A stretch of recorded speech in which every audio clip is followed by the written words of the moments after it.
कि ज़मीन पर बैठकर क्या आसमान देखते हो, कि ज़मीन पर बैठकर क्या आसमान देखते हो। पंखों को खोल मेरे यारों, कि पंखों को खोल, सिर्फ ज़माना उड़ान देखता है, ज़माना उड़ान देखता है। तो चलिए आज के इस प्यारे से वीडियो में आप सभी के लेकर इलेक्ट्रोस्टैटिक जो क्लास 12 के लिए मोस्ट इम्पॉर्टेंट चैप्टर है। क्लास 12 बोर्ड के एग्ज़ाम में यहाँ से मिनिमम 8 मार्क्स का क्वेश्चन पूछा जाता है। तो चलिए बिना समय को गवाए हुए इस वीडियो को शुरू करते हैं। मेरे भाई मेरे दोस्त, सबसे पहले इलेक्ट्रोस्टैटिक को स्टार्ट करने से पहले कुछ इसका इंट्रोडक्शन को जान लिया जाए। इलेक्ट्रोस्टैटिक्स होते क्या हैं। इलेक्ट्रोस्टैटिक्स दो वर्ड से मिलकर बना है। फर्स्ट है electro and second is statics. Electro का मतलब होता है चार्ज एंड स्टैटिक्स का मतलब होता है रेस्ट।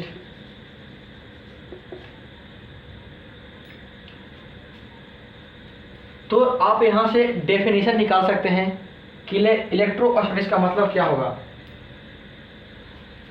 मेरे भाई मेरे दोस्त, जब चार्ज है और रेस्ट है तो इसको लिख सकते हैं कि जिसमें हम रेस्ट चार्ज के बारे में पढ़ने का होगा उसे हम बोल देंगे इलेक्ट्रोस्टैटिक। इसको इंग्लिश में लिखो, a branch of physics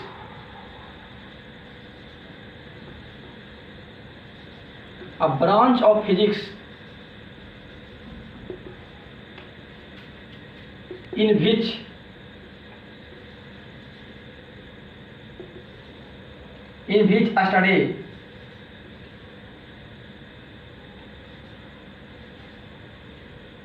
which study about the rest charge। Rest charge के बारे में इसमें अध्ययन करना होता है।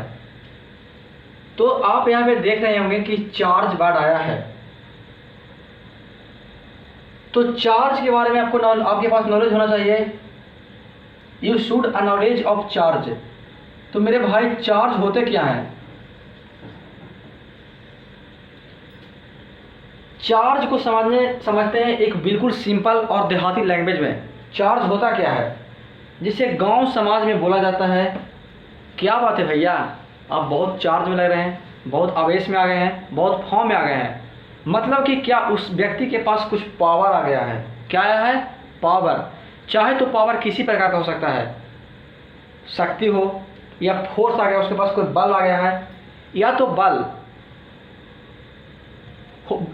हो, या तो इलेक्ट्रिक फोर्स हो, या तो मैग्नेटिक फोर्स हो।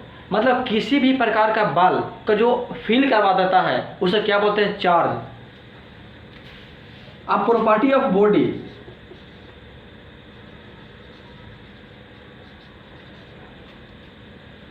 अ प्रॉपर्टी ऑफ बॉडी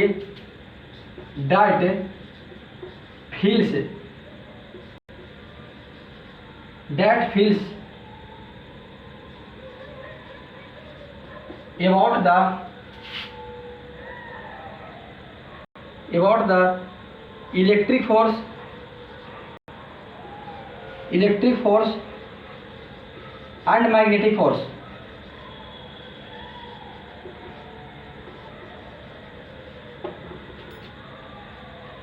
जैसे समझो, एक एग्जाम्पल दिया जाता है कि जब बॉल में कंघी से रगड़ा जाता है, जब बॉल में कंघी से रफ किया जाता है तो कंघी को कागज़ के छोटे छोटे टुकड़ों के पास लेकर प्रैक्टिकल किया जाता है तो कागज़ का छोटे छोटे मान्यूट से पार्टिकल कोम यानी कंघी के अंदर क्या हो जाता है, चिपक जाता है। मतलब फ्रिक्शन के द्वारा भी चार्ज आता है। जो फ्रिक्शन के द्वारा चार्ज आया वो क्या आया, इलेक्ट्रिक फोर्स आया। ठीक है मेरे भाई, तो ये हो गया इसका चैप्टर का इंट्रो हो गया। तो चार्ज को जानने से पहले इसका बहुत लंबा कहानी है, तो जानते हैं। चार्ज का तो डिफिनेशन हुआ a property of body that feels about the electric force and magnetic force. जो विद्युत बल और चुंबकीय बल के बारे में जो अनुभव करवाता है, महसूस करवाता है, उसे क्या बोलते हैं, चार्ज। चार्ज एक प्रॉपर्टी है, एक वस्तु का गुण है। तो चार्ज का हिस्ट्री जानने से पहले इसका हिस्ट्री है कि ईसा मसीह के नाम सुने आप लोग, बर्थ क्राइस्ट बोलते हैं उसे। उससे जस्ट पहले ईसा के जन्म से 600 वर्ष पूर्व, ईसा के जन्म से 600 वर्ष पूर्व ग्रीक के दार्शनिक थेल्स ने बताया कि जब एम्बर को, किसको, एम्बर को बिल्ली के खाल से रगड़ने पर उसमें हल्की फल्की वस्तुओं को आकर्षित, अट्रैक्शन करने का गुण आ जाता है। उसके बाद 1600 ईस्वी में कौन, क्या बताया पहले कि चार्ज का हिस्ट्री सुन लो। ईसा के जन्म से 600 वर्ष पूर्व ग्रीक के दार्शनिक थेल्स ने बताया था। कौन बताया, थेल्स। ग्रीक के दार्शनिक थेल्स ने बताया कि जब एम्बर को बिल्ली के खाल से रफ किया जाता है, रगड़ा जाता है, तो उसमें हल्की फल्की वस्तुओं को आकर्षित करने का गुण आ जाता है। उसके बाद आते हैं 1600 ईस्वी में। कब, 1600 ईस्वी में। क्या मेरे भाई, 1600 ईस्वी में डॉक्टर गिलबर्ट ने आते हैं। 1600 ईस्वी में डॉक्टर गिलबर्ट ने बताता है कि आकर्षण का गुण सिर्फ एम्बर में ही नहीं, कि आकर्षण का गुण सिर्फ एम्बर में नहीं बल्कि बहुत से ऐसे पदार्थ हैं जिसके अंदर आकर्षण का गुण आता है। जैसे रेशम, फर, फ्लानेल, मानव शरीर इत्यादि के अंदर भी अट्रैक्शन का प्रॉपर्टी आ जाता है। उसके बाद जब आकर्षण आ गया, मतलब कि अट्रैक्ट करने का पावर आ गया, उसके बाद आते हैं 1646 ईस्वी में। कब, 1646 ईस्वी में विद्युत का नाम दे दिया। चार्ज एक का आवेश होता है, चार्ज, विद्युत का इलेक्ट्रिक। 1600 ईस्वी में, 1646 ईस्वी में सर थॉमस 1646 ईस्वी में सर थॉमस ब्राउन ने विद्युत के बारे में बताया। कौन, 1646 ईस्वी में सर थॉमस ब्राउन ने विद्युत के बारे में बताया। 1646 ईस्वी में सर थॉमस ब्राउन ने विद्युत का नामकरण किया। विद्युत का नामकरण 1646 ईस्वी में सर थॉमस ब्राउन ने किया। क्वेश्चन पूछा जाता है कि विद्युत का नामकरण कौन किया और कब किया गया था। तो विद्युत का नामकरण मैंने इलेक्ट्रिक का जो नाम रखा गया, जो आवेश, जो विद्युत क्या बोलते हैं उसको, करेंट, जो विद्युत का नामकरण कब रखा गया, 1646 ईस्वी में। कौन किया था, सर थॉमस ब्राउन ने किया था। यानी विद्युत का नामकरण यही दिया। उसके बाद चार्ज के बारे में कौन बताया, इन्होंने सर थॉमस ब्राउन ने अट्रैक्शन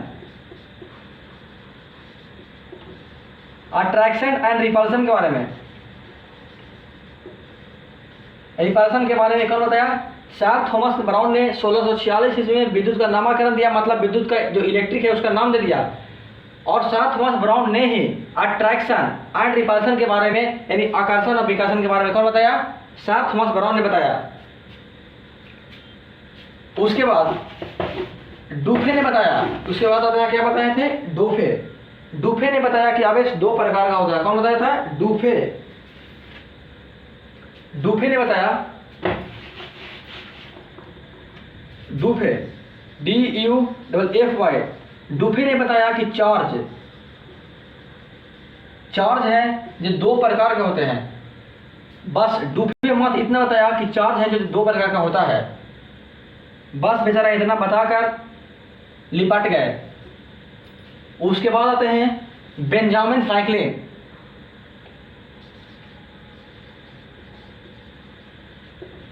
बेंजामिन फ्रैंकलिन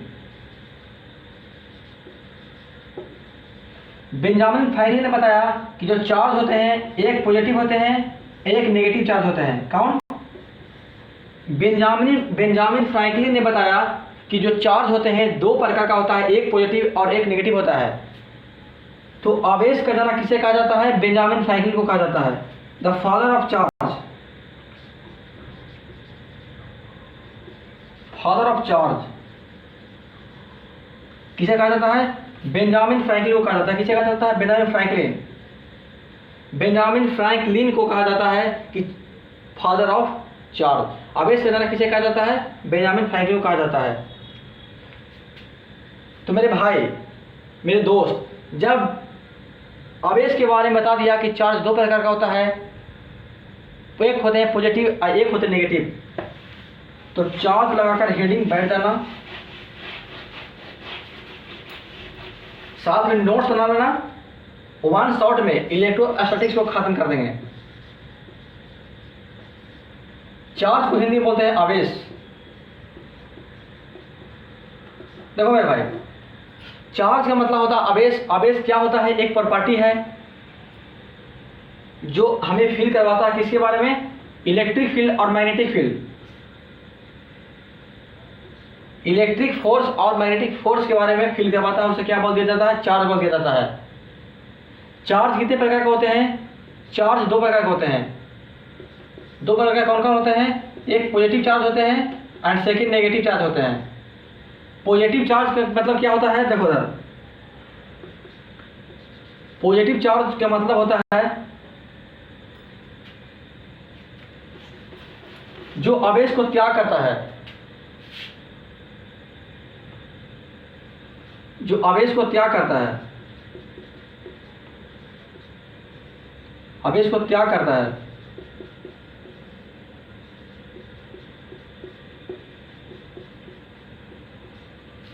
जो आवेश को त्याग करता है। नेगेटिव चार्ज का मतलब क्या होता है? चार्ज को क्या करता है?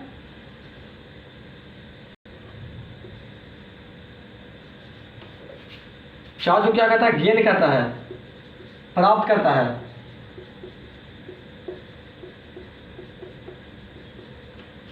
जो पॉजिटिव चार्ज है जो डिनोट करता है आवेश को त्याग करता है, मतलब त्याग करता मतलब क्या करता है? इमिशन करता है, इमिट करता है, उत्सर्जित करता है, निकाल देता है। और जो नेगेटिव चार्ज है जो प्राप्त करता है। देखो मेरे भाई, चार्ज को डिनोट किया जाता है, क्यू से डिनोट किया जाता है, denote, denoted by charge, denoted by charge Q. इसका जो यूनिट होता है कूलम होता है, कूलम होता है।